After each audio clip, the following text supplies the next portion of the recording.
Thanksgiving is here. Sorry for the delay in episodes, but welcome to the 9th episode of the official Nerd Talk podcast, GeekSpeak. I'm your host, Sean, and joined as always is my co-host, Josh, certified goofball, Rudy Rudolph.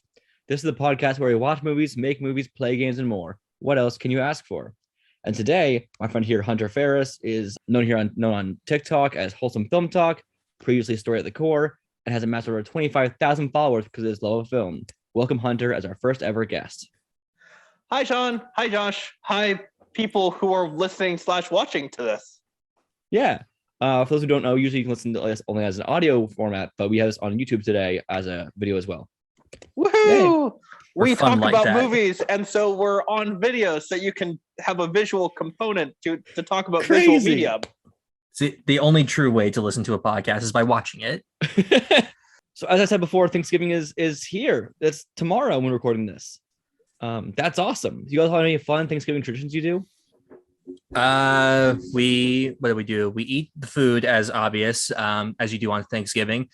Sometimes we'll watch a Christmas movie. It depends on what it is. If I get up at 9 a.m. tomorrow, then I'll watch the parade. We'll have to see about that. And then maybe some Black Friday shopping. Maybe. It depends. My family goes Thanksgiving caroling sometimes. I've never heard of that before. Oh, there's a song in my church's hymn book that's like a very specifically Thanksgiving song, and it's a big, joyful, raucous, fun song. And so we go knock on our neighbor's doors, and we're like, "Hey, we're here to go Thanksgiving caroling," and then we sing that song in 4-part harmony because that's the kind of family we are. I love that. That's very interesting. Never heard of that before, but I like that. I like that a lot. I like caroling. I think caroling is so fun, but like people seem to hate it. I guess I don't know. I like the idea of going and spreading cheer with song. Same. And if you are the type of people who like learn to get good at caroling, then people really like it when you carol to them. Right. So normally in this podcast, we also have what I'm now calling the sidecar of the podcast, which is our DCOM minisode. So we're going through watching every single Disney Channel original movie. Me and Josh are, and from the beginning of time, from the 90s onward. That's the beginning of time. Time did not exist before the 90s. Not at all. We're seeing how the biggest media company on earth, Disney, catered towards solely children with a large sample size over a short period of time, seeing how many quality changes happening, seeing how anything really changes, and seeing who it does it all. And it's kind of fun to do. We just watched Halloween Town 2. That was a very fascinating film. If you want to listen to our recap of that, you can go on the previous audio, and the next audio after this will be Johnny Tsunami. So with that out of the way, let's talk about some fun little news things that happened over the past few weeks that have been interesting and noteworthy. First thing I want to say is that last time we recorded a podcast, we talked about Chris Pratt. We talked about how he talked about he was joined as Mario in the Mario movie, and then he got cast as another animated character about 2 weeks ago as Garfield the cat in a new Garfield movie. What is happening right now? This is so fascinating to see. What's he going to do after Garfield? I'm so curious now because like if they're both really successful, he'll probably keep doing it. So I'm very curious what it'll be. Honestly, I still think that Chris Pratt is like the perfect person to play the perfect voice to voice Mario. Yeah. Like he's got those he's got the right inflection of how his voice goes up all the time, and that has like these peaks and valleys to the pitch of his voice all the time. Just perfect Mario. Throw on an Italian accent, and that's what Chris Pratt's voice is. Yeah, I think it'll work really well. It doesn't have to be like a phenomenal like, oh, it's a me Mario voice. That wouldn't really work for 2 hours. No. But the Garfield voice, I'm very that is exactly what I want out of him. Like if he's just doing that Mario voice, that Charles Martinet, I want to say his name was, that voice for 2 hours, I would love that. Like just lean into the silliness of his voice. I don't think Charles Martinet could do it for 2 hours. I think that level of Mario wouldn't work necessarily for a whole film, but Chris Pratt doing it might actually work really well. I'm thinking about that now. But Garfield is fascinating because it's like, what voice? Just his normal voice again? Like for Onward and Lego Movie, I guess, again? Yeah, as for Garfield, no offense meant whatsoever toward Chris Pratt. I'm just like, that's not his role.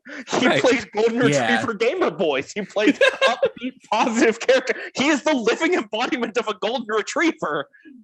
This is Aubrey Plaza's role. It's just that Garfield is male. That's so true. It's Jerry Gergich. I'm so curious who else is going to get cast in this. Who will play John?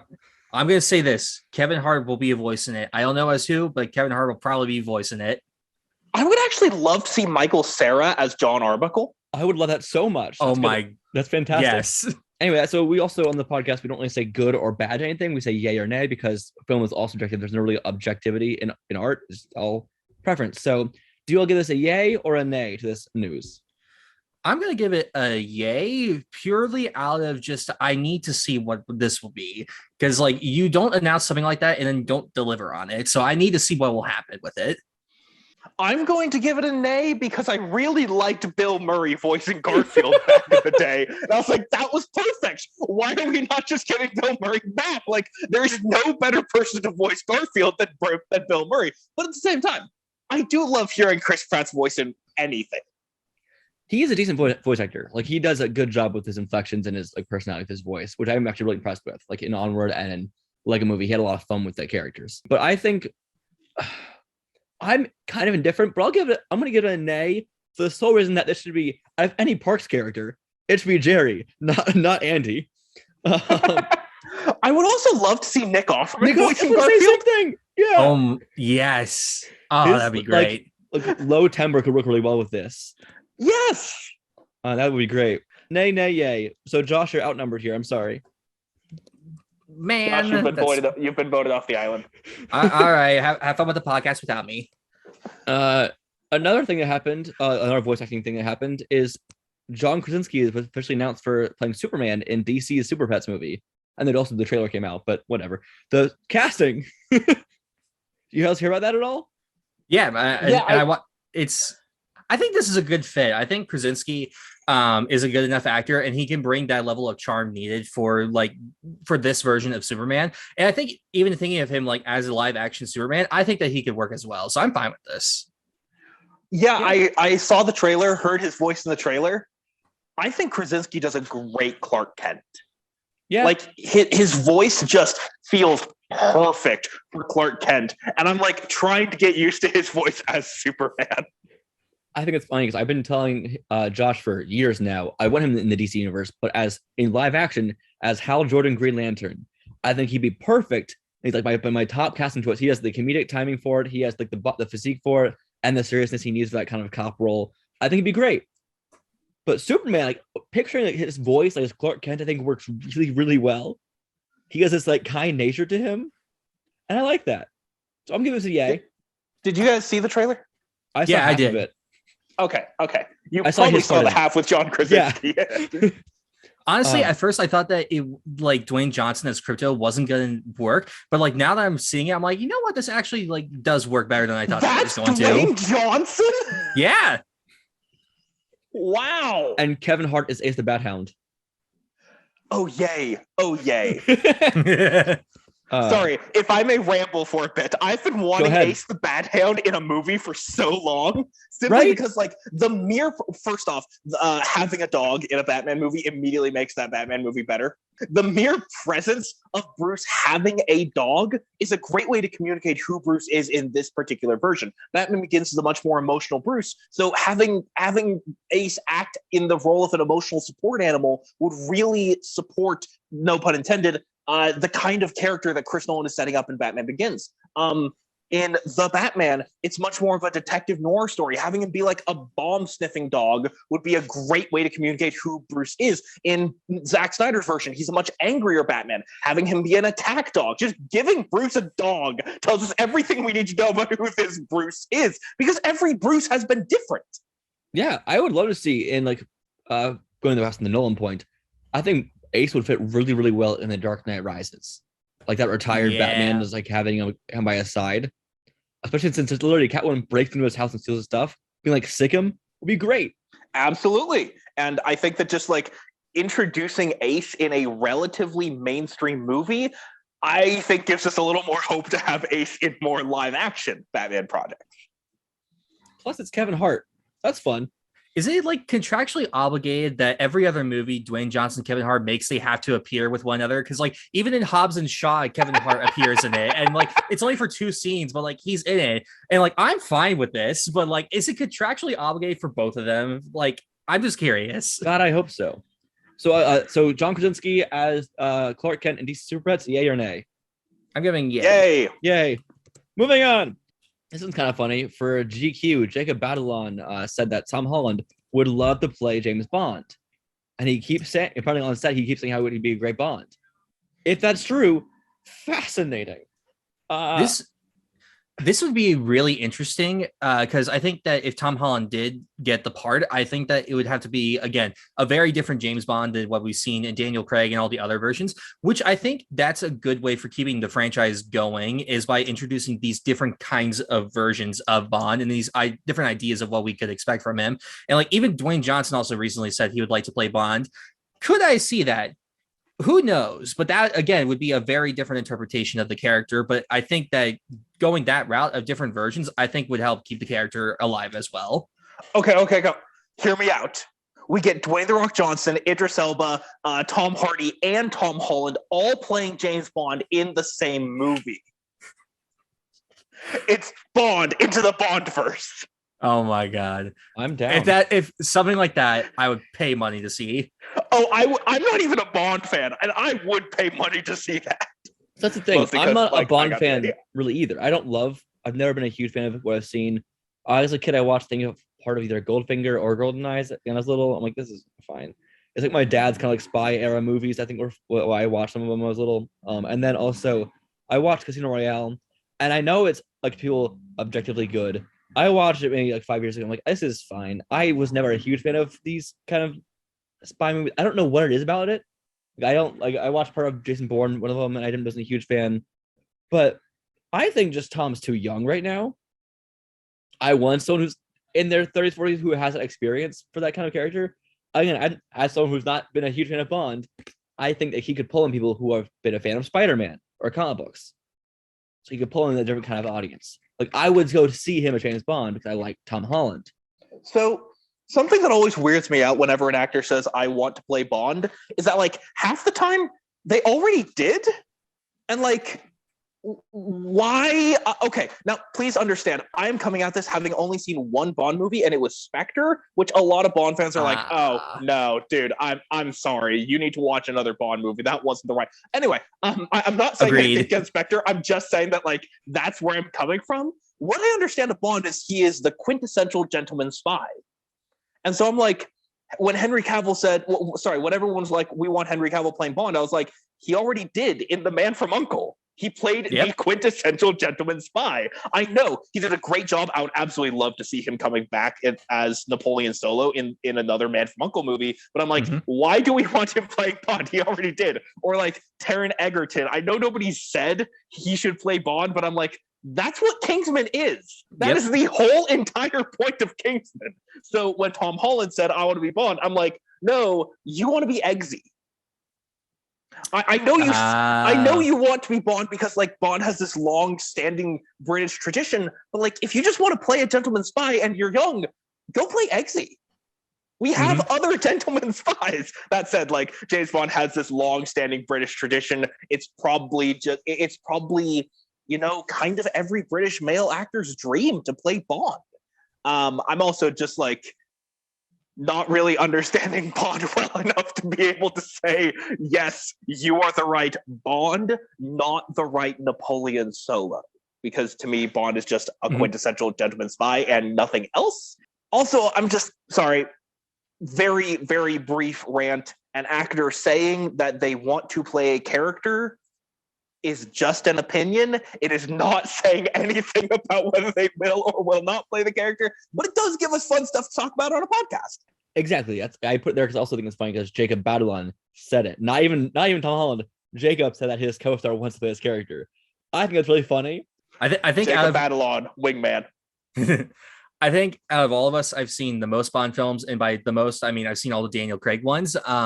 And those films have tried to like, I guess, redefine Bond or like what the concept of Bond is by exploring his character. And I think that that's good for this series, but I think that for Bond to continue, I say go back to that era of just like pure gentleman spy, just go all in on it. Would Tom necessarily fit that? I don't know, but it's fun to discuss it. I think in the era of Kingsman and The Man from U.N.C.L.E., in one sense, we don't need to go back to the old quintessential gentleman spy because we've already got that. We have other movies that just absolutely love the gentleman spy, and Bond is over here like, okay, now we can do other stuff. Other people are doing that for us. Maybe we'll have to do a whole episode about like spies and spy movies then soon, because this is very fascinating to talk about.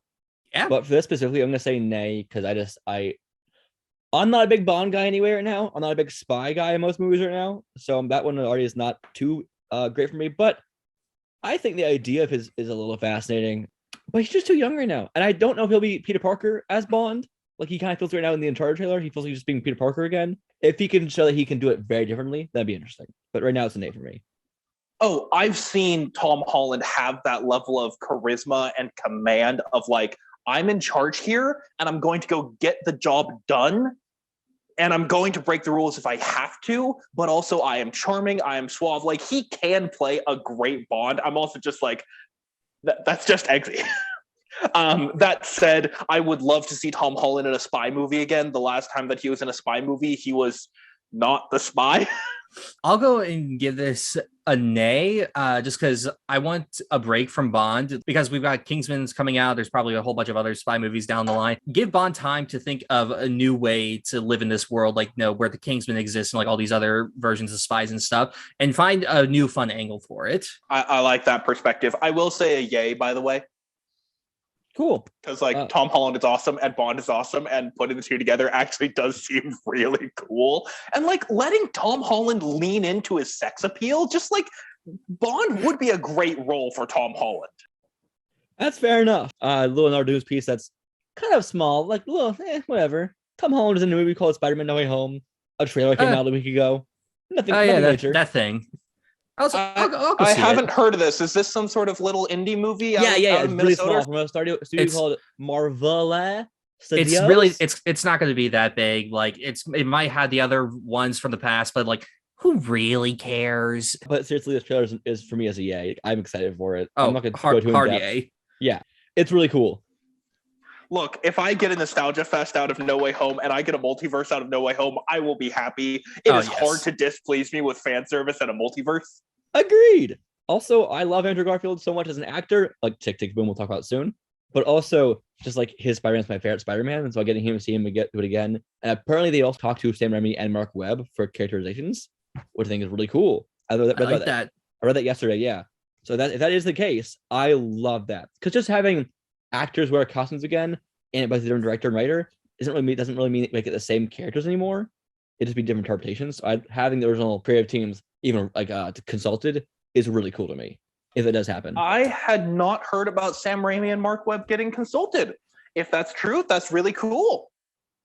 I haven't been tracking the news like that hard on this movie, though. I kind of gave up when I realized that I couldn't tell which things were rumors and which things were true. Yeah, my entire TikTok feed is just No Way Home rumors and facts and other things. Like, okay, look at this frame of the lizard being punched. That's not there. That one Brazilian trailer has that scene with the lizard being hit with nothing. It's probably one of the Spider-Man being removed. Cool.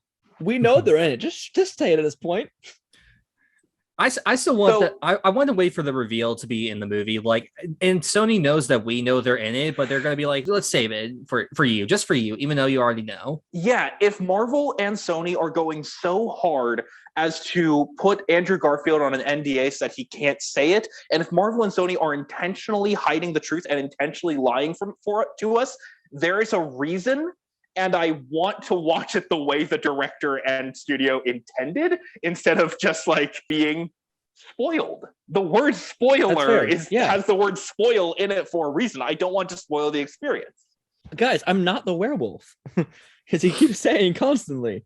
Yeah, I'm going to say, this trailer is cool. Mm-hmm. Well, I'm excited for it. I want to see it. I like seeing the villains again. I like seeing potentially a version of Lizard and Sandman that actually might have died in this universe or something. That's really fascinating to me. I'm curious about this, so I'm giving it a yay. I'm giving it a yay. It's Spider-Man. It's a multiverse. It's fan service. I'm giving it a yay. Sorry, guys. I'm just finishing up making lunch. Nah, you're good. I love it. You're great. Speaking of multiverse, a video game we talked about last episode called Multiversus officially got a gameplay teaser trailer.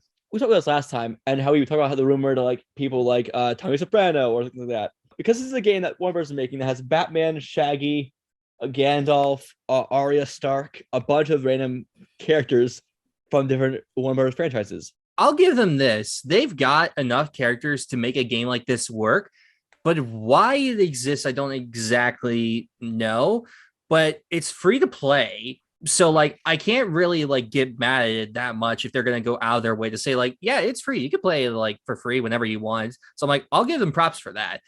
Doesn't need to happen. Not necessarily. Am I going to play it? Yeah, I think I will.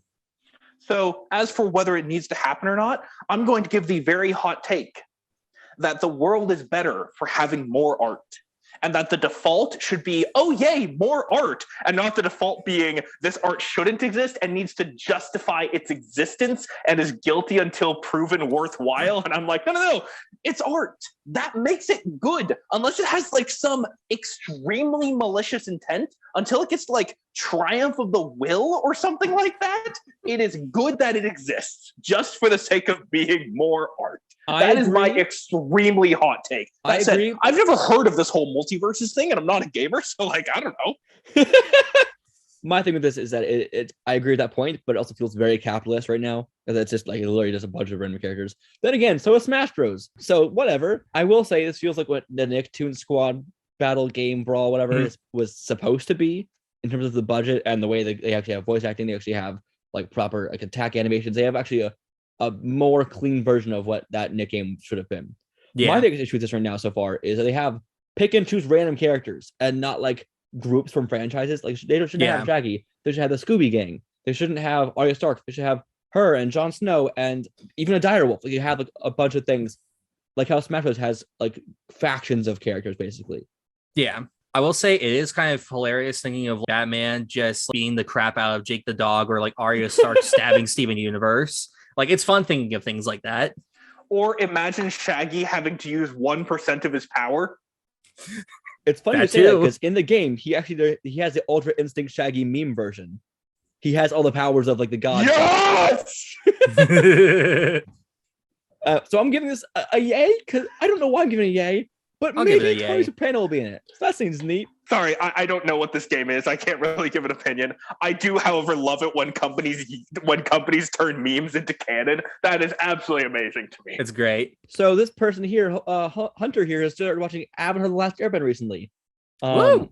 He is on book 2 of Avatar now, and I think you're still enjoying it. Castings happened. Daniel Day Kim is playing Ozai in the new live action show, as well as they've cast Monk Gyatso, Admiral Zhao, and General Iroh himself. Paul's son Hyung Lee is playing Iroh, which is what I want to focus on most. He is in Kim's Convenience, I think. He's in many other amazing like shows and movies, and he's a hilarious actor. And he also has a good like serious tone to him too. He's great casting for Iroh. Yeah, like every casting that they've put out, I've been like, yep, you understood the assignment. I've been very happy with that, especially with Daniel Day Kim's Ozai. He looks just like the actor playing Zuko, first off, like a father. He also has Ozai's cheekbones down packed. And also he's voiced 2 characters in the Avatar universe already. He was General Fong in book 2 Avatar, and he is in Legend of Korra as Hiroshi Sato. So that's pretty cool. I like these castings so far. I'm giving it a yay. I'm hesitant because the original creators left the show, but I'm still excited because the castings make me feel like they understand the characters. I'm going to give it a yay because the casting clearly shows that they're putting in an effort to make this like an authentic version. Plus, like the amount of time it's been taking for them to make this instead of just like rushing it out like a year after they announced it. Like it's been 3 years since they announced the show, and like now they're finally starting to actually make it. Shows they've been taking their time to make sure that it's right. So I'm going to give it a yay. I'm going to give it a yay. All these casting choices look awesome. I do not know the quality of the show. I have no idea how good the show is going to be, but I will say that the casting looks great. And I'm not going to hark on too much of the stuff, but I know Disney Plus Day happened. Too much happened with it to talk about. Yep. Moon Knight looks cool. She-Hulk looks cool. I am excited for the I Am Groot show. Agatha and the House of Harkness seems neat. I am most excited for Moon Knight. That gives me such Daredevil Netflix vibes. I'm happy with this stuff that's happened at Disney Plus Day for the most part. I will say I'm a little bit bitter, but also happy about the Spider-Man Chronicles show because I wanted to make it instead of Disney. But I'm happy it's being made in the first place. More art. And one last piece of news for today. I will touch on quickly. Ariana Grande and Cynthia Erivo were cast in Wicked movie, both great. But the news I want to talk about for a second is the Batman movie called The Batman. Oh yeah, what about it? Barry K. He was in Eternals as Druig. I'm not going to try to pronounce his last name because I will butcher it. But he is officially playing an officer in the movie called Officer Stanley something. I think Kelnitz or whatever. But he's rumored to play a Joker in the movie, and his brother might have confirmed it on Facebook. And that's really weird to me. Hunter seems to not be aware of this at all. I'm just like, do people actually think the Joker is going to appear in Matt Reeves' The Batman? I have honestly no idea what's going to happen in this movie at this point. I think they already have like 3. They have Catwoman. They have Riddler, Penguin. So it's very long Halloween vibes. Which is part of why I'm like, why do people think the Joker? Like, I get it. The Joker's popular. People like seeing the Joker. People always like seeing more Joker. I'm just like, I don't see why people think he's actually going to appear. There's a difference between we want him to appear and he's going to appear. Right. And like, I'm like, why do people think Barry? Yep. Yeah. Never mind. I'm sorry. I have never actually heard his name pronounced in real life. I've only looked at pictures. But I'm not sure. My guess with this is that it's going to be like a tease. Like we'll see his character in this to who knows how much of a degree. And at the end of the movie, something will happen and he'll fall in a vat of acid and turn into Joker. Could be something more along the lines of that, but he won't be an actual character for the film. It could be a post-credit scene tease of we want to have more movies and he'll be the next one. I just don't think he's going to be I think he's just going to be a character. I agree. They've basically wrapped on photography at this point. There's no way they're still casting for somebody as big as the Joker. I think he's just going to be there. The rumor is apparently that also in the first 2 screen tests, he was not Joker in it yet. And the third one, he was. As well as the fact, apparently, I'm not reporting what was reported. It's not like me saying this as a fact. His brother made a joke on Facebook or something saying, hey, I guess the news is out that my brother's playing the Joker. And I think he meant it as a joke. So people are like, it's fact now. I'm like, no, I'm giving this. The idea of him playing Joker, I think, would work. I think in paper, he's a good actor and could do it. But I don't want it in this movie. Oh, go ahead. I was just going to say, I think that this could be an interesting casting for Joker, but I don't think it's going to happen. I'm going to be that guy. There is only one person who can confirm a casting choice or a plot detail. And that is a decision maker on the film. Barry is not a decision maker. He's an actor. Now, he can make the decision to play the character, but it's not like he's the director or the studio or the writer or even the casting agent or anything like that. He's not in charge. And his brother is definitely not in charge. I will believe that he's playing the Joker when it is confirmed that he's playing the Joker from a decision maker. But like, I don't know, if, say, Hugh Jackman said, I'm appearing as Wolverine in Doctor Strange in the Multiverse of Madness, I'd be like, yeah, you might be, but you're not the one to say that. Sam Raimi is the person to say that, not the actor. Yeah, I agree. That said, I do think that he, as an actor, fits very well into Matt Reeves' universe. Like, he fits very well in that tone. Yeah, I think he would do great. Officer Stanley. Sure. Nay, I think it's very much a rumor, not actually a fact. But I want to bring it up because it was a very prominent thing all over online news sites. Yeah, I don't like feeding too much into rumors like this, so I'll give it a nay because who knows? Barry playing in the movie, yay. Barry playing Joker, nay. That's not news. It's a rumor. There's a difference between rumors and news. I'm sorry. Apparently in film discourse, we did not have enough lessons as children about the importance of not spreading rumors and not starting rumors.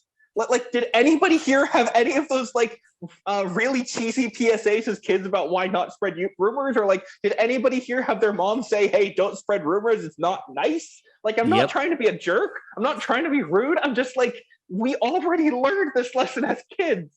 Maybe we forgot. It is entirely possible that we forgot, or maybe we thought that we'd grown out of the need to not spread rumors. I'm just these are still actual people. And they are still rumors. That's a very good point. How actors are people you spread rumors about. Whether it's true or not, it can affect their life. First off, the Andrew Garfield thing, which we'll get into about Tick-Tick Boom in a minute, but as Spider-Man, he's asked nonstop, are you in this movie? And that's still, you're talking a rumor about him to his face constantly. It's a lot to deal with. And on top of that, he's like, I am not here to talk about Spider-Man. I'm here to promote Tick, Tick, Boom. Right. And speaking of Tick, Tick, Boom, let's talk about Tick, Tick, Boom. What a movie. Good movie. I movie. like. What a good segue too, just then. All right. So where did we get? I love this so much. Good. This was really good. I loved it.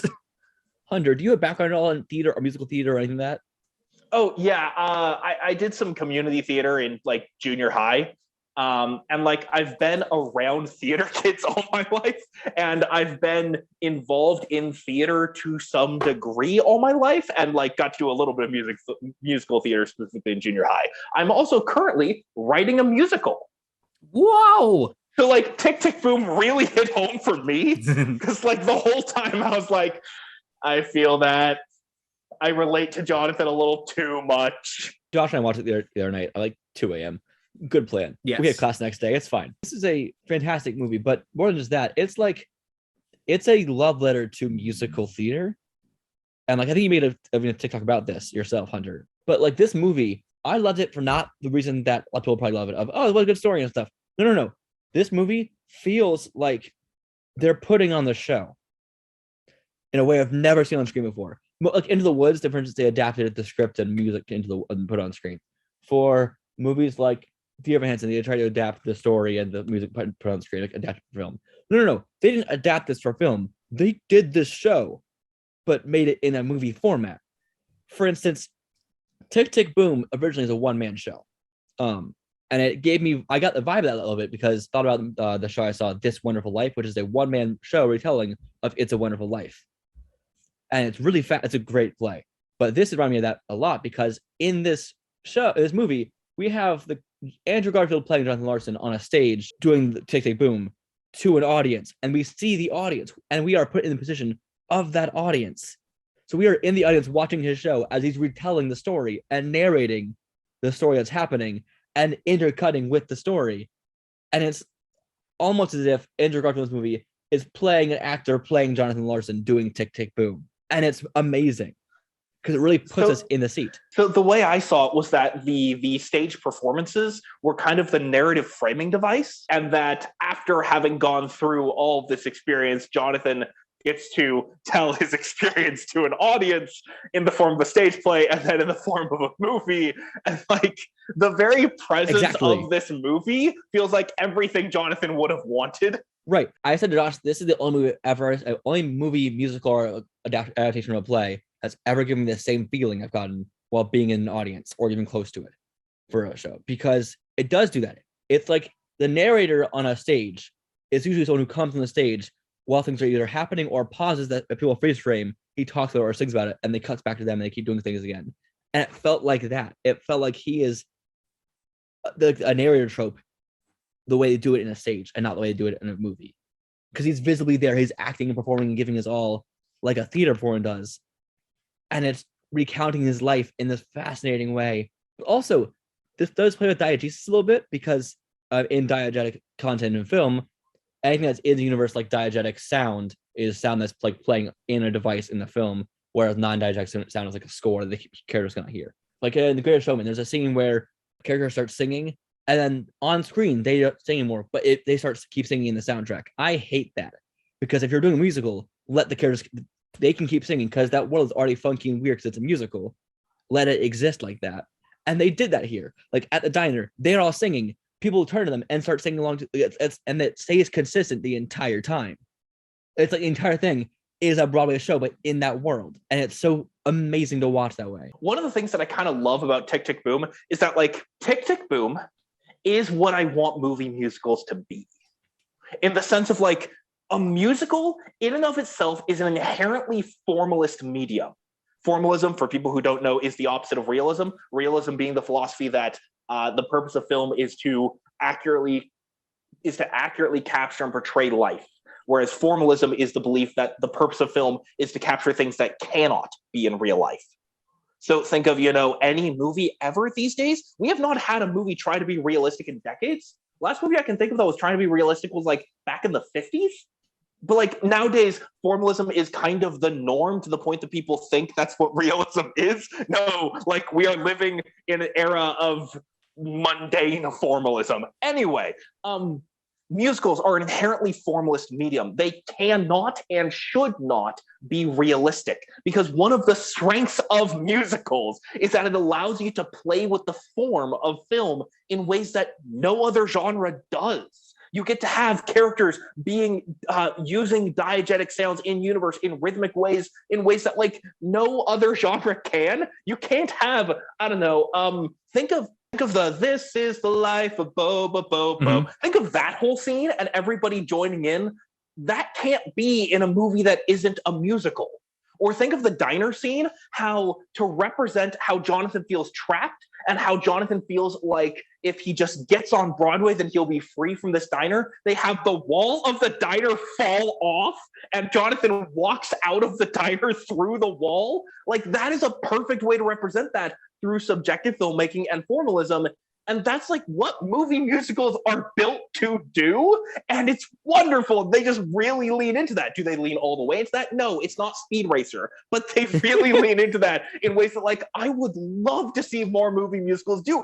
If more movie musicals are like Tick, Tick, Boom, this will become my favorite genre.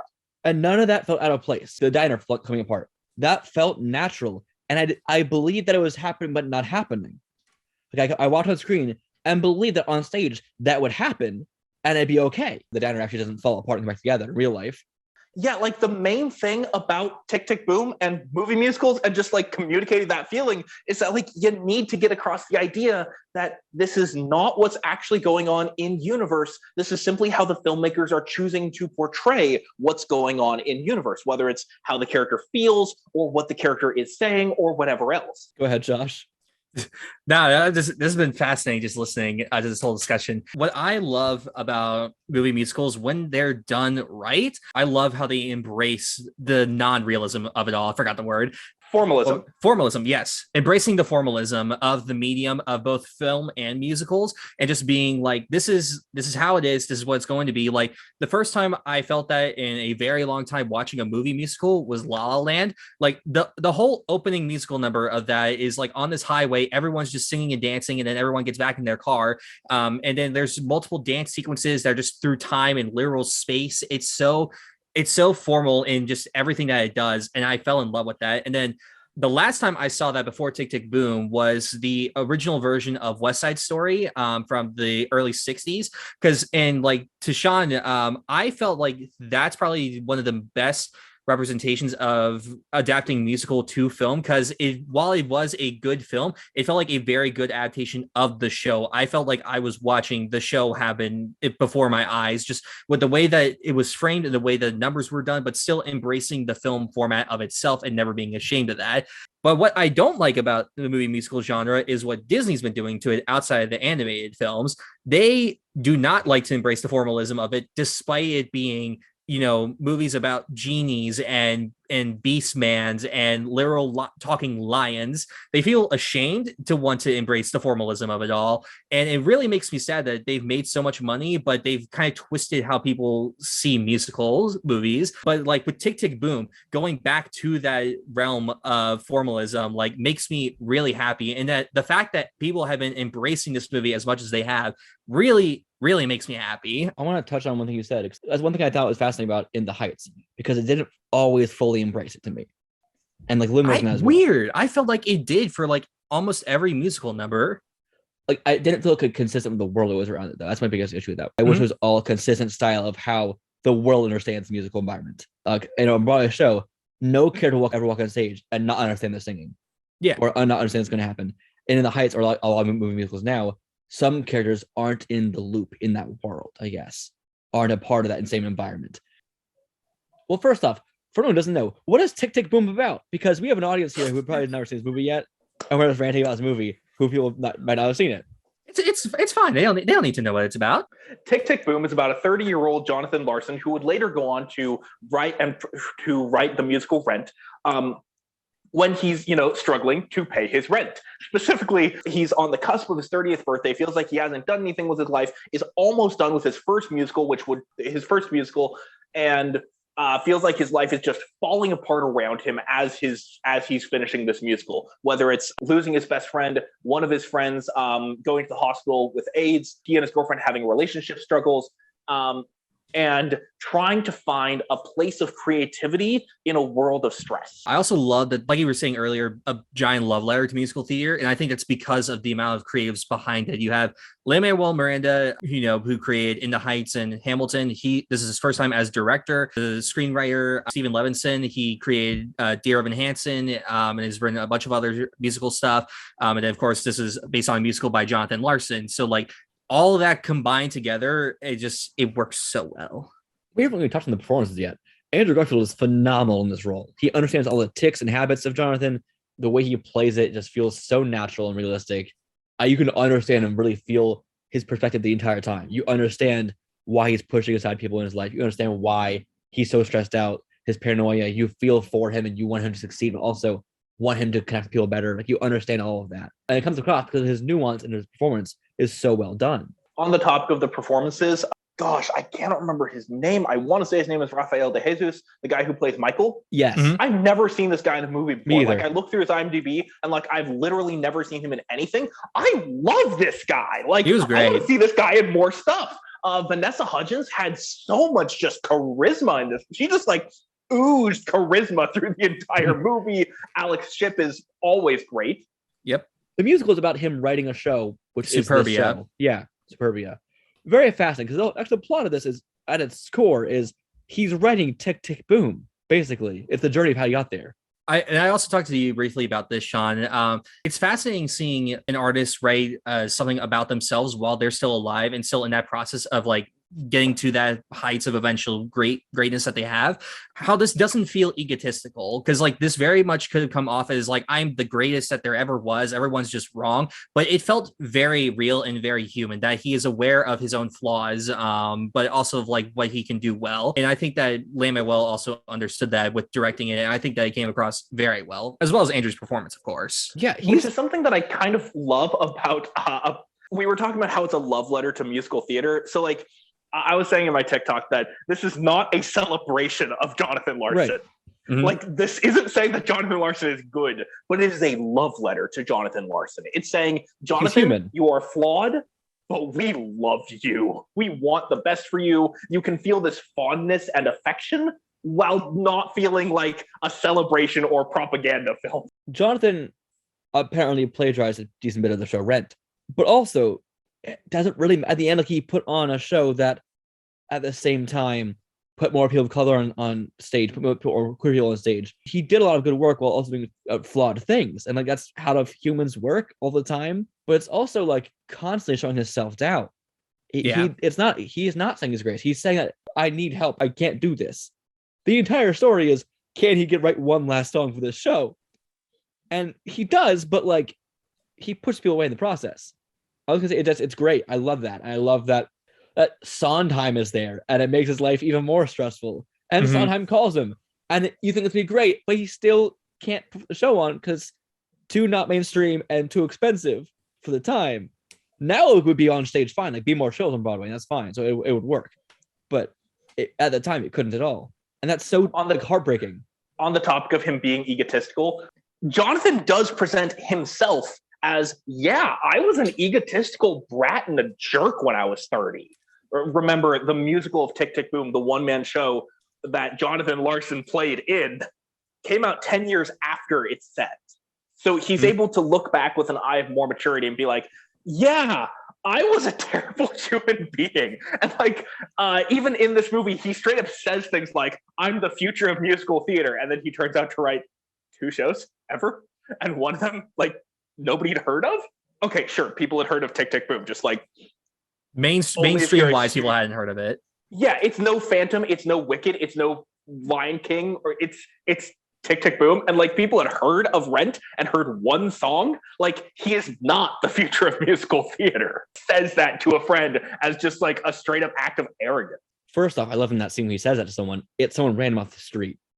Someone ran off the street, comes to his house party. I love that guy. I'm just here, what are you? On the future. And then he comes to the last thing. He comes to the Tick Tick movies in the audience at the end. And I love that too. about like the most tragic part of being the future musical theater and how he wasn't was he died before Rent happened. A lot of people don't know beforehand that he passed away at like the day before Rent premiered, and that's heartbreaking. Like also, all three of us are filmmakers, so imagine us making our masterpiece or our biggest film ever. That would be a huge hit. But we just died right before it happens. That would suck. It would be sad to not see how your art affects the audience. But if you're making the art for yourself and out of love for the art, then, I mean, you've already seen it. You saw the workshops, you saw the rehearsals, you saw all that stuff. Jonathan is definitely not making art for himself. He is making art for the audience, which is not a problem. It's a wonderful thing. He's trying to make the world a better place. What's heartbreaking about it is that he never got to see the world be a better place because of him. I want to say I make art for myself, but I also want people to see, I want to have that validation. We all do a little bit as filmmakers. We want to have the validation of people liking what we made. We want to have people be like, hey, that was a good job. What's next? Like, that's kind of what you inherently want a little bit, because we were doing this and not in a void. We're not making films in a vacuum. Touching back on the idea of this being a love letter to musicals, I think that this is also Lin-Manuel Miranda's love letter to Jonathan Larson, because it's kind of subtle with how it's done, but you can tell if Jonathan had never become a success and Rent had never gotten made, then Lin probably never would have gotten his chance to have make In the Heights or Hamilton, and effectively both of them changing musical theater in ways that both of them never could have seen coming. And so he's just like, thank you for doing what you had done and giving me this opportunity. I love the swimming. I love like his routines he has to try and do better. I love that Rosa ignores his calls. I think that's like a great little problem he has to haggle with. I love that his power goes out the night before he's to his workshop. All these small little struggles that build on each other are fantastic. And I love that they had a bunch of cameos from Broadway stars in the diner scene. That's really fun. I'm gonna ramble about Diegesis for a moment. Because like we were talking about how this show plays with Diegesis. There are some songs that in any other musical would be non-diegetic. For anybody who doesn't know, diegesis is the world of the film, the in-universe stuff, the canon, if you will. Diegetic musical numbers are things that happen in universe, that the characters can hear other characters singing. Think of like Breaking Free from High School Musical versus Get Your Head in the Game from High School Musical. Like Breaking Free is set up as an audition that somebody is supposed to hear, or Think of Me from Phantom of the Opera, or High Times, Hard Times from Newsies. And the non-diegetic musical numbers like Get Your Head in the Game or Masquerade or Carrying the Banner, they're all the filmmakers or creators trying to communicate what the characters are feeling and doing in the most effective way they can, which in this case is song and dance. Okay, with all that said, Boho Days, the one that goes, this is the life of Boba Bobo. In any other show, that would be a non-diegetic musical number. But because they've set up that all the characters in the room are musical theater lovers, and because they've set up that Jonathan, I mean, this is kind of how they set up, that Jonathan improvises musical theater songs off the top of his head all the time, you can tell this is actually happening in universe. That one guy who's random guy off the street who just showed up because this is a good party is actually hearing Jonathan sing. And because of that, one, you can tell that Jonathan loves musical theater. You can tell that everybody here loves musical theater. This is what they do in their spare, not just in their spare time, but like, this is how they live. This is just the thing that happens while they're doing dishes, or the thing that happens while they're just existing, and in between other things. You can tell that everybody in the room is willing to follow Jonathan during this scene. He sets the tone, he sets the beat, he sets the tune. He's the leader here, and everyone is willing to follow him. And most of the movie is about everybody becoming not willing to follow him until finally he has to get them back on track. Like this movie, this one scene sets up his relationship with almost every other character in the show, especially Michael. Michael is the only person in the entire song to sing along with Jonathan, which I don't know if you guys have done like those improv games of like singing two people singing the same song at the same time and trying to keep up with each other and trying to play off each other and trying to read each other's movements and trying to figure out what the next line is going to be and what the next word is going to be. Anybody who's done musical theater has probably done some sort of game like that. And you know, that is hard. But it's so much easier if you have a good rapport with the other person. You can play off of them and you can know what they're going to say. And Michael is the only person in the room with that good of rapport with him. Not even his girlfriend has that good of rapport with him. And so you really get to feel how close he is with Michael, and you get to feel how Jonathan is willing to make a song out of anything and with no ingredients. Like he could. There's a scene where he says, let's just do all the songs a cappella. And I'm like, dude, you could just like start having the characters go and start singing, and it would work because you know how to do that. But like it's really setting up that he can do that, but he doesn't want to. He wants this big rock opera in the style of like Rito or something like that.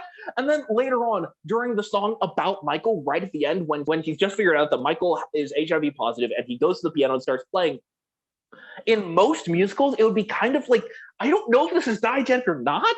Like it kind of lies in this weird realm between the diegeses, because sure, he's improvising this, but he's playing this, so like we don't know. Is he I think just it's playing diegetic piano here. and thinking of Michael? Like in any other show, we'd be like, is he just playing piano and thinking of Michael? And like this is how they're presenting it. But in this show, it's pretty clear. No. He is actually singing. He is making up a song about Michael. And like this is how I act too. That like I'll sit down to the piano and try to express my feelings through the piano, and sometimes make up some words to it because that'll help me to express how I'm feeling in the moment. And this is his therapy. This is the only therapy session that he goes to in the entire movie, and he needs more therapy sessions throughout the movie. And like you can feel that this is very therapeutic to him, and you can feel the just raw emotion of him not just singing about Michael, but improvising about Michael. The fact that usually non-diegetic songs become diegetic makes these songs so much more powerful, but it doesn't get in the way of allowing for non-diegetic songs. I think there's only one non-diegetic song in the entire musical. I think the only one that's non-diegetic is Sunday at the Diner. I'm going to challenge you and say, why can't it be diegetic? Because in this world, because everyone's playing around with it too, it could be in this world that there's a little bit more fun musical vibes with it. A little bit. I could see that. All of the characters seem very not interested in joining in on a song with Jonathan there. And also, the whole scene of like the wall falling off and him walking out of the diner like that. That doesn't seem like what the characters would do, but I could see that they do it anyway. I don't know. There are some songs where it would be non-diegetic if it were in universe. The one that's like, I feel bad that you feel bad, that whole thing. Therapy session. Yeah. Yeah, if they were doing that in universe, we would be like, okay, yeah, that's non-diegetic. Actually, we might still think it's diegetic. Well, anyway, here's the thing, because they make it diegetic by putting it in the stage performance at the end, instead of having Alex and John, instead of having, I can't remember his girlfriend's name, instead of having Alex Shipp and Andrew Garfield singing it at that moment. Exactly. That's why I'm saying every single thing is diegetic, because it's all part of the show. It's all a bit part of the Tick Tick Boom show. Oh my gosh, I just realized, like on that topic, like there are two very different diegeses in this movie. Exactly. They're all diegetic to the one show he's telling and doing the story for to the audience. There is Tick Tick Boom, the stage play, which is very diegetic. And then there is a completely different level of diegeses, which is Jonathan's flashbacks to the previous scenes, which he is communicating through Tick Tick. Whoa! Which also could be played with diegeses the whole time. And because I said at the very beginning, I feel like Andrew Garfield's playing a character playing Jonathan Larson.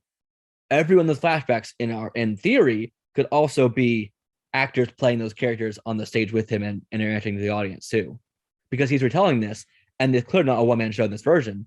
Those could be the characters he's portraying and stuff as well. Therapy, that song is so much fun.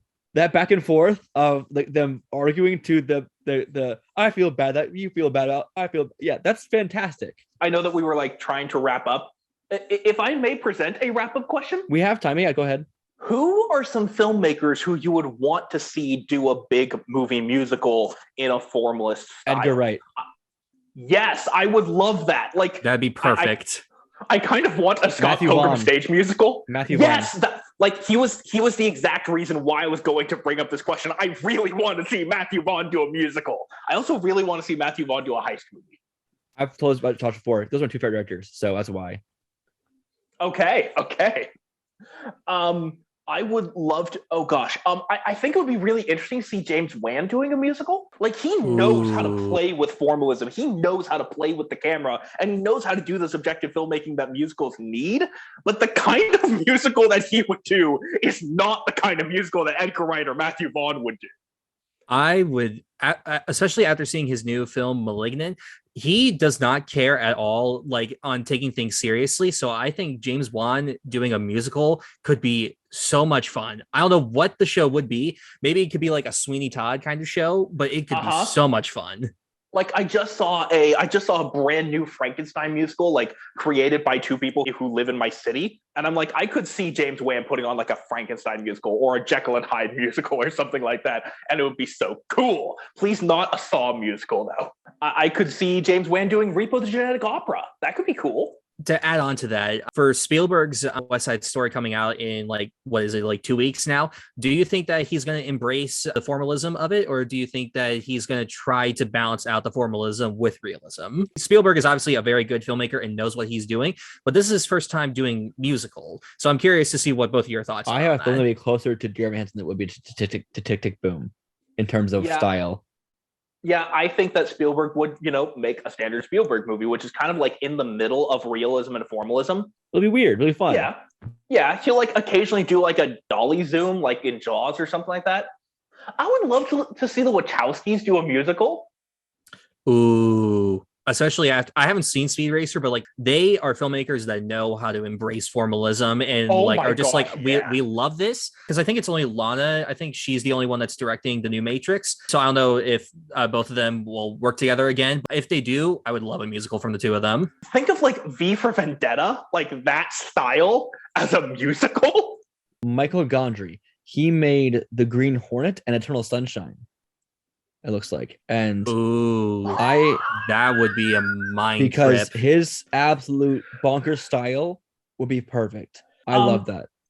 I know this sounds really stupid. I want to see Guy Ritchie do a musical. I know the reason that sounds stupid is because he did Aladdin. No, he did not. That didn't happen. I get what you're saying. I 100% understand what you're saying. I would love that so much. Think of the very rhythmic style of King Arthur, Legend of the Sword. Every single scene in that is like, no, we are not here to get you to feel the emotion. We are here to be cool, and we are here to be rhythmic. I would love to see him do a musical. I was just watching stuff from his 2 Sherlock Holmes movies with Robert Downey Jr. and like the way that he does the fight scenes, the choreography, the timing of everything. It's so well built up. And I think that he could do musicals really well. I don't know what exactly happened with Aladdin, but I hope that he learned his lesson with that first one, because he is going to be directing the second one. And I hope that he'll embrace the formalism of it more and have way more fun with it. Yeah, I mean, that's kind of what we go to Guy Ritchie for. I also want to say one last thing about Tick Tick Boom. That's a small little fun thing. I love in his session 4 coming up with names for products of like chemicals and stuff, whatever, the branding. First, that's what I think America in actuality are the bad stuff, because the country has a lot of problems. And hearing the propaganda like bald eagles, George Washington, I'm like, this is very American. Cool. Oh, on the topic of that scene, one of the reasons why this movie feels like it moves so smoothly throughout different levels of diegesis, non-diegetic, diegetic to a different level, is because the movie itself keeps flowing through different levels of diegesis outside of the songs. It's not a movie that has songs in it. They keep using the format of a musical. Like during the focus group scene, when he says racism, genocide, etc., it's very clearly non-diegetic. He's looking directly at the camera. He's looking up. It gives us a completely different camera angle. It's a much more formalist camera angle. Like, it's a camera angle that can't exist in real life. Like, this is very clearly not a diegetic moment. And they have like a visual cue to make sure that you know when they're going into what style, so that once you go into a song, it doesn't feel weird for them to do that. And I think it works better because, like I said from the beginning, we are in the frame of the fake audience watching the show. So at that point, he's breaking the fourth wall as like an actor and saying, "Audience, fun little side note. Here's the next thing." Like on stage, you would do that. Also, absolutely, he's doing asides. Yeah. Now I think we got to move into the next segment and the last segment of the podcast, which is super weird stories. Very fun. And I kept it musical themed here with the character of Music Meister. So I don't know if either of you ever heard the character. I think I told Josh about who this was the other day, potentially. But Music Meister is a DC Comics character that was, like Harley Quinn, first introduced in a cartoon. He's the guy in that Flash episode, Duet, where he's with Supergirl and they go and strapped in TV Land. Yep. So I'll get into that in a minute. Music Meister, for those of you who aren't aware of what we do in this podcast, we have a thing called Super Weird Stories, where I'll tell usually Josh about a weird or wholesome or problematic, which there have been some of those, stories in either comic book history or just superhero history. We had a whole episode of one before called Phoenix Jones about a real life superhero in Seattle. And this is a little tangent about Music Meister. Now, I'm going to put in the chat, in our Discord chat, a link to a picture of how he first appeared ever in Batman the Brave and the Bold. He had a green tie and a very fun outfit. And he was voiced by Neil Patrick Harris, which is just perfect. I love that. He's got a look, and Neil Patrick Harris voicing him is perfect. I think it's perfect as well. He was created by Mike Jelinek and James Tucker. He first appeared in the episode of Mayhem of the Music Meister in that show, and then he first appeared in a comic book sequel to that same episode. Which I love when comic books do tie-ins to like TV or movies as well to get more detail and things. I love that.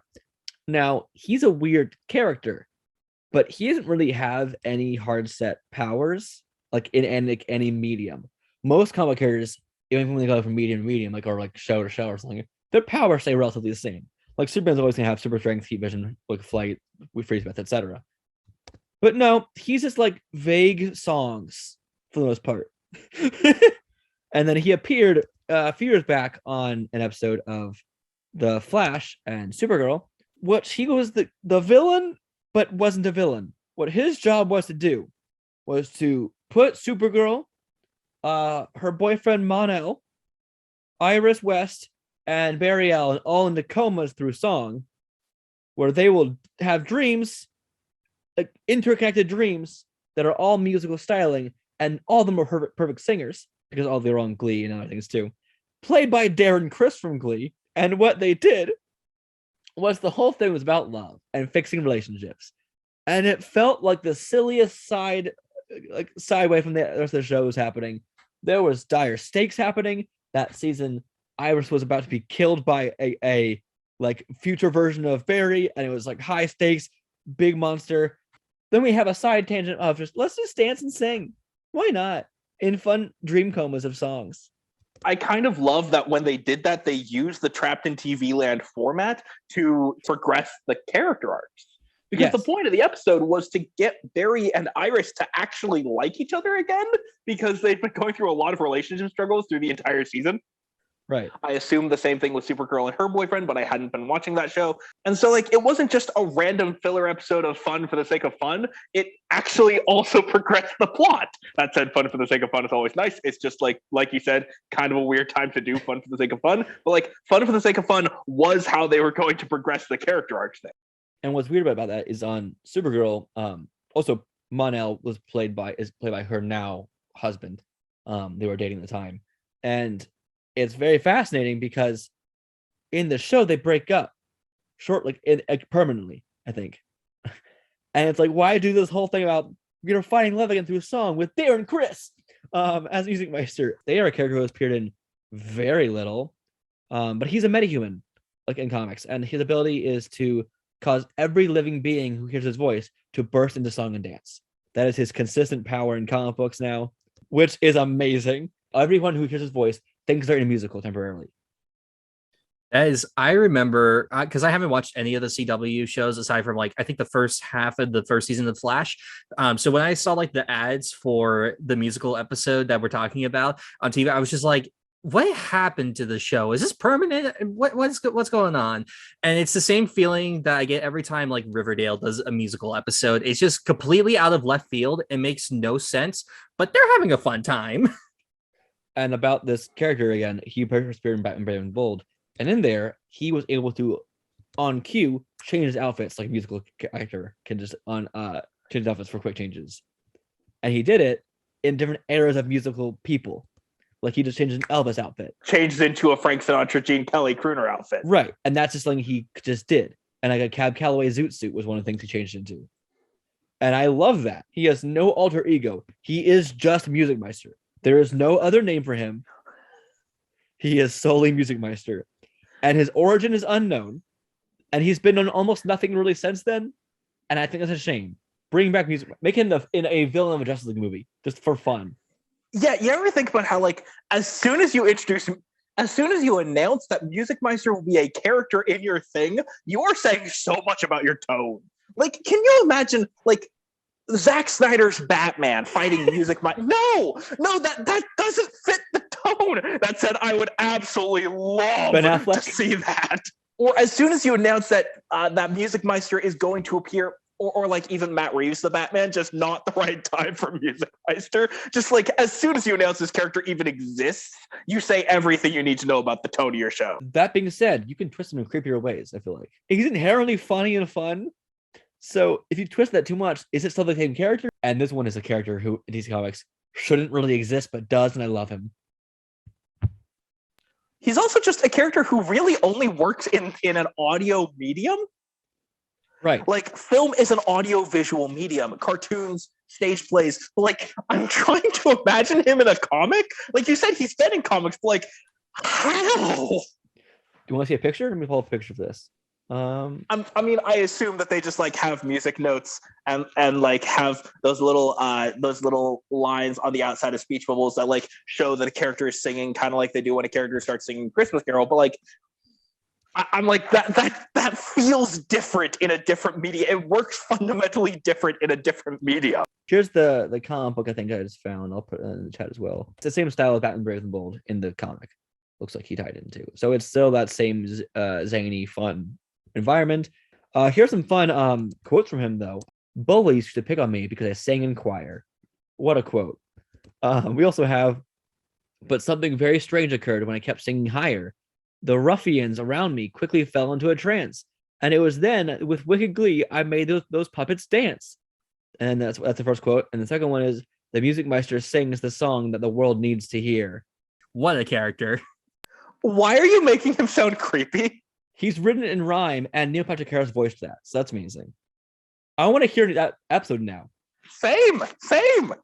I'll find a link and send it to y'all. We can watch it sometime. Hunter, what are you making right now? What do you want to promote? So we are in the last week of my found footage Dracula Kickstarter. So when Bram Stoker wrote Dracula, he was playing around with the idea of an epistolary novel, which is a novel that's written only in letters. And he took that a little further and made it a novel written in letters and journal entries and notes and newspaper clippings. And I was like, the only way to capture that part of the spirit of the novel, to capture how it feels to read Dracula, like that's found footage. He found evidence for a thing that happened written by the original people who were involved. And I'm like, then let's make it a found footage movie, but let's play with what found footage can do. So it's not just like 90s camcorders. We're going to make Jonathan's journal a TikTok, and we're going to make Mina Elizabeth's letters into Marco Polo's, and we're going to make Van Helsing's notes about vampires into a conspiracy podcast that he streams on YouTube, kind of like this episode. Just I love that. Conspiracies instead of this. And we're going to try to get a news reporter to like do a news anchor segment like they would do on the news, because like that's how they do it in the book. They have a newspaper clipping. That's the way to capture the spirit of it. But from there, if it's going to be found footage, Dracula can't appear on film. And so we're going to be really leaning into this like psychological horror aspect of the novel that very few other Dracula movies lead into, of showing like, okay, in the 1931 Bela Lugosi Dracula movie, there's a line. It is one of the weirdest lines I've ever heard in a movie, where Jonathan says, I kid you not, but what's Dracula got to do with vampires? We're going to be really leaning into that side of just like the ambiguity and uncertainty of like, is he really a vampire? Is he a werewolf? Is he a weirdo? Is he just like this really polite politician and everyone else is paranoid? And just giving the audience a sense of paranoia and dread and uncertainty by leaning into the psychological horror aspect of it. Because of that, all of that, one of our Kickstarter perks is this is like the highest tier of the perk, is getting a personalized in-character message from one of the cast members. So like you can get a message from Jonathan of him begging you to save him from Dracula, or a message from Mina being on Marco Polo that's like, hey, just wanted to check in on you, bestie. I haven't heard much from any of the others, but I wanted to know if you had any information, that kind of stuff. That made me picture like just Dracula doing a cameo, like on Cameo, like the website. Yes. Also, yes. Fun fact, I actually did the show Dracula in ninth grade. In high nice. School. Yeah, like it was really fun. So nice. I always like love the character in that story because that's been attached to me now. So I'm really excited for this film you're making. I love it. You also reached your base goal already, so you're making a film no matter what now. Yeah, we reached our base goal, so we're able to make a short film. And on the topic of reaching our base goal, we have enough money to make it like a 20-30 minute short film.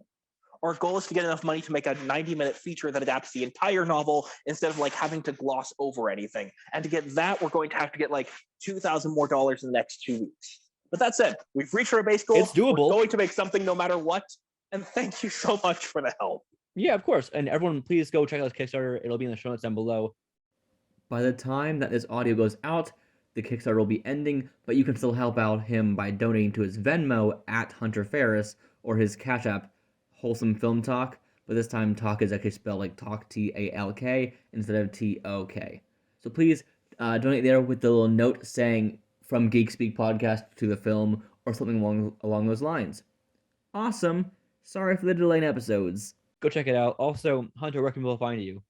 You can find me on TikTok at WholesomeFilmTalk. Talk is spelled T-O-K because it's like TikTok. Josh, where can people find you? You can find me Twitter, J_Rudy28, Instagram, J_Rudy16, Letterboxd at NerdForFilm28, and YouTube at Josh Rudolph. And that's a lot. I'm places. You can find me on Twitter at The Theater Nerd, on TikTok as well at That Nerd Theater, which I also run the Nerd Talk Productions Twitter and other socials accounts, which is where we had the podcast at nerdtalkproductionsyt@gmail.com. Please email into us. Give us questions, like comments, concerns. If this is your first time listening, email us and say hi, first time listener, and tell us a bit about yourself. Be fun. I also run the Twitter at nerdtalk_prod and with the hashtag GeekSpeakPod. Tweet at us. All right. Thank you for listening. Bye. Thank you very much. Bye.